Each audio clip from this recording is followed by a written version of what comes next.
Hey guys, it's good to see you, and I hope things are going well for you. Sorry I've been a little behind getting used to some new things here in life, but I want to keep on with our Bible study that we've been doing, and I'll try to keep it short. So I know your time is limited as well. And I'll just remind you, we've been looking at Abraham, and we've gotten to the point where uh, Isaac is born, if you remember that in Genesis. And now there's all kinds of trouble going on, and Sarah's come to the place where she said, "You need to get rid of this the slave girl and Hagar and Ishmael. Ishmael's been given a lot of trouble, and there's a lot going on in the story here, and the line of Ishmael is going to continue to throughout the Bible harass the generations are going to of Ishmael are going to harass the people of God for a long, long time, and really we'll see them become the enemies of God's people, so to speak. But here I want to show you a little bit as we look at the scriptures here, God's heart for Ishmael and Hagar. So Abram is confronted by Sarah. Sarah's just saying, "There's no more. This can't happen. We can't have this in the family. We can't have this dissension. We can't have this harassment of Isaac. And it's got to stop now." And so she says, "Get rid of them." Now Abraham, obviously, I would think, is kind of brokenhearted, hearing Sarah say these troubling words, but we've come to a point where God kind of comes in to, I think, help Abraham make sense of this. He's in this quandary. What do I do? I guess you'd say it's kind of like a mixed family nowadays, and so there's this place where Abraham just seems caught between a rock and a hard place. And what do I do? How can I satisfy the different parts and aspects of family here? And God shows up, thankfully, and begins to talk to Abraham here. So this is another one of those divine moments, so to speak. And I imagine Abram's been praying about this. And so God shows up and he says, "Don't be troubled because of the boy and your slave. It's like, don't worry about this. I've got it covered." Is I think what God's saying here. And if you remember, going back in Hebrew, I've shared this word Shema. Hear, O Israel, the Lord your God, the Lord is one. Shema, you hear, you listen to the voice of God. And it's a very powerful Hebrew word. So here we see God saying to Abraham, Shema, everything that Sarah tells you. Now that can get you into trouble when we get into Moses' life. We'll see this word Shema, and it's always connected except one time. With Moses, Shema, he hears God, he listens to God, he walks in God's way. One time he doesn't, and 3,000 people die because of that. But here God is saying to Abraham, Shema, listen to everything Sarah tells you. It's through, and he says in scriptures, it's through Isaac that you will gain posterity. And so uh, um, God is saying, listen to Sarah, do what she says. It's time to end this relationship, or it's time to cut off this, I'm going to say, an unhealthy relationship of this mixed family. Something's got to stop here. And so a drastic move needs to happen. Uh, but then God says, go ahead and listen to Sarah, but understand, I'm going to be with Ishmael too, but I'll still, I'll also make, the scripture says, I'll also make the slave son into a nation, for he is your child as well. And that's Genesis chapter 21, verses 12 and 13, if you want to look that up. So listen to everything Sarah tells you, God says to Abraham. And this meant Abraham would have to drive away Ishmael and Hagar, just as Sarah demanded here. And just as he had to separate from his birthplace, remember, as we look at Abraham's story, it's a continuation of it seems like separation. He has to go from his birthplace, living, and went with his father there, and then his father got stuck. And so God came and said, "It's time to leave your father's household. It's time to separate from that." Uh, um, Abraham wanders, gets nestled into Egypt, and God says it's time to separate from that.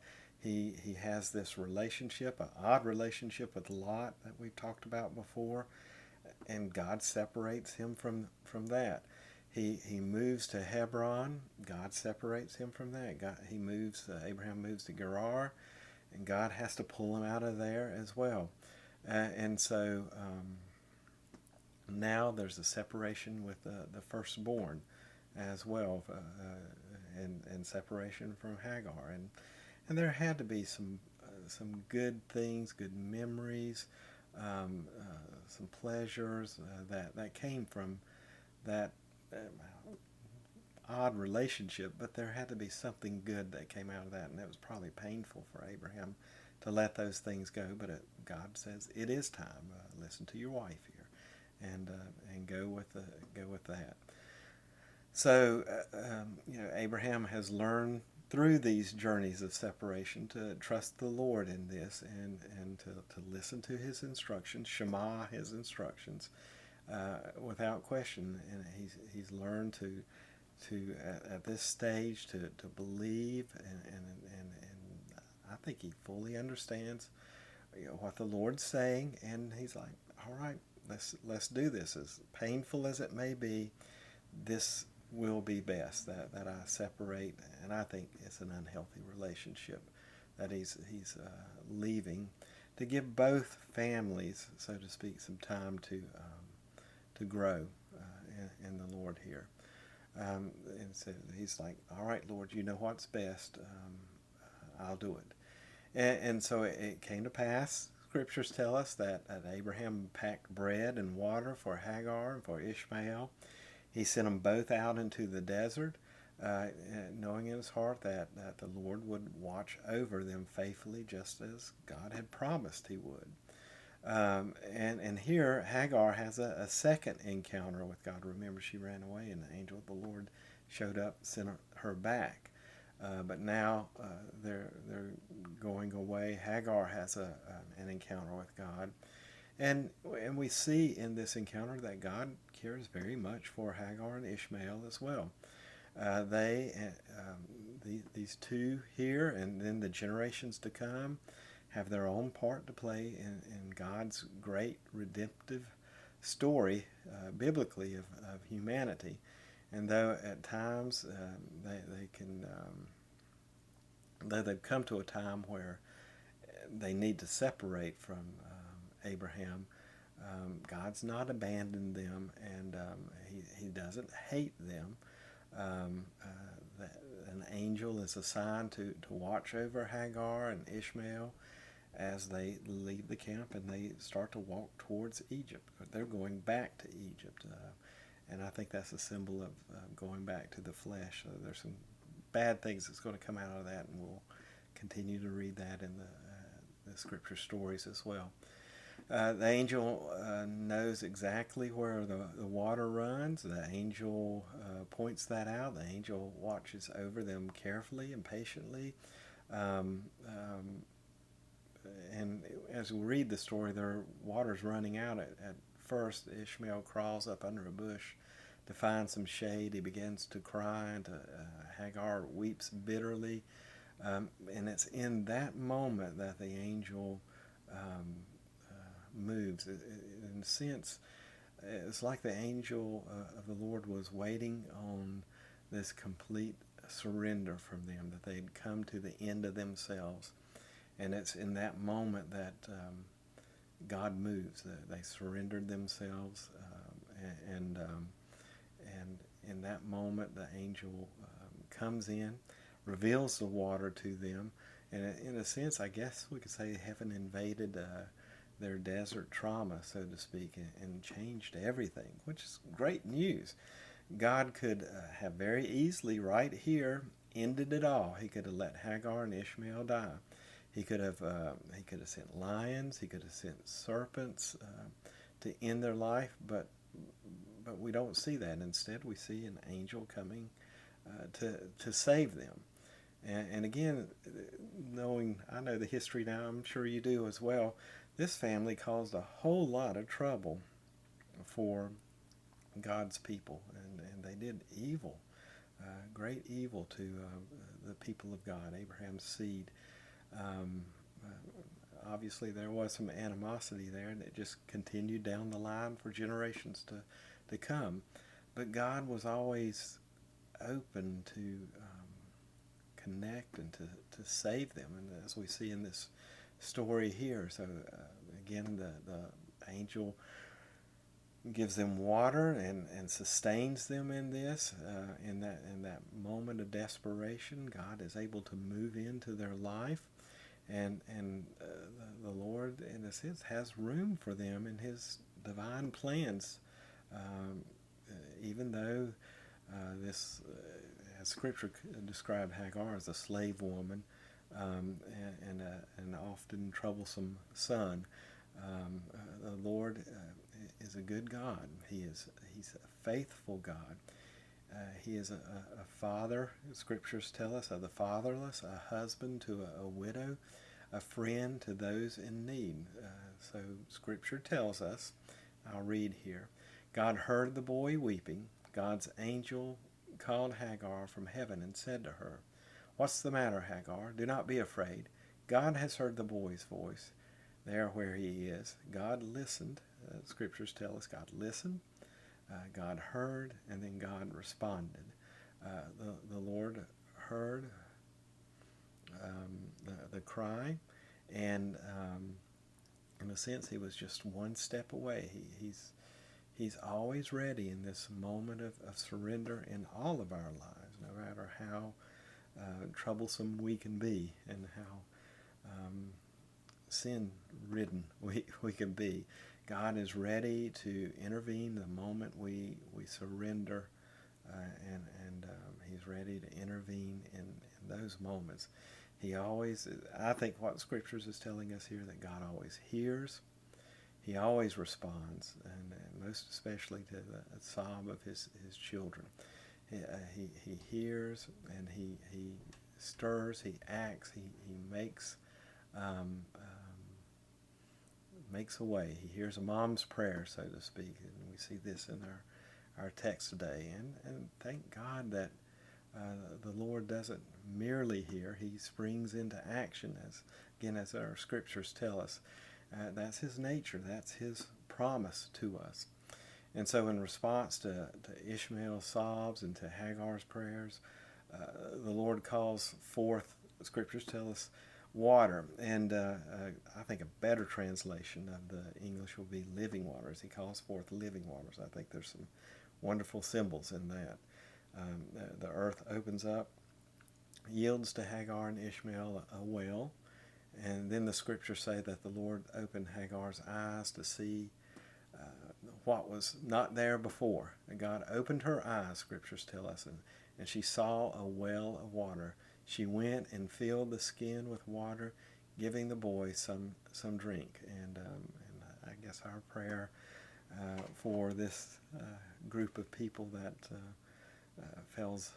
maybe felt abandoned by the children of God or abused by the children of God is what we see in the Scriptures here, that drink deeply from this water that's given, and enjoy the sweetness of the water, the supernatural miracle of this water springing forth to give them hope, and I think peace as well. And in a sense, as we read this story about Hagar and Ishmael, that maybe that should be our prayer as well, that some of these people that are troublesome to us, that we maybe feel like they're really bothering me or whatever it may be. There's people in our life.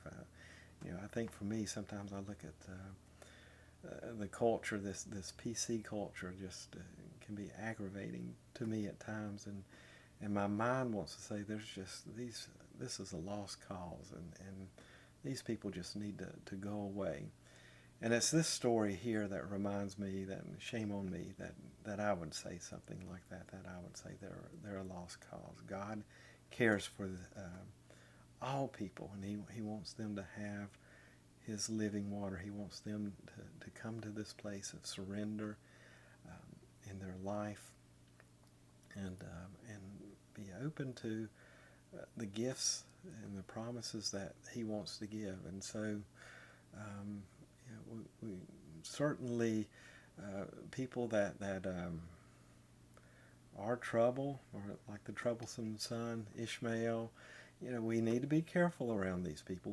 We need to be wary of them. We need to be wise in the way we interact with them.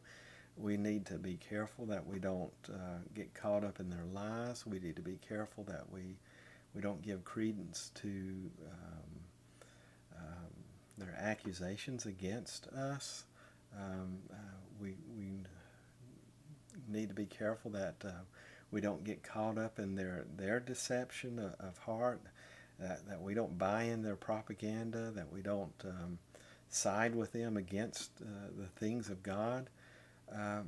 But we also need to be ready to offer, instead of being intimidated or to appease them or to compromise with them. We need to be ready to offer them this living water that God talks about, to give them a chance as they come to the end of themselves to know the power, the love, the grace of God. Because we need that just as much. We might find ourselves sometimes being those troublesome people, and it's not just them, but it's us as well. And so let's seek an opportunity to give people the benefit of the doubt, to offer them the grace that we receive as well. All right, I'll stop there. I hope you have a great week, and I look forward to being with you next week as well. Blessings. Bye now.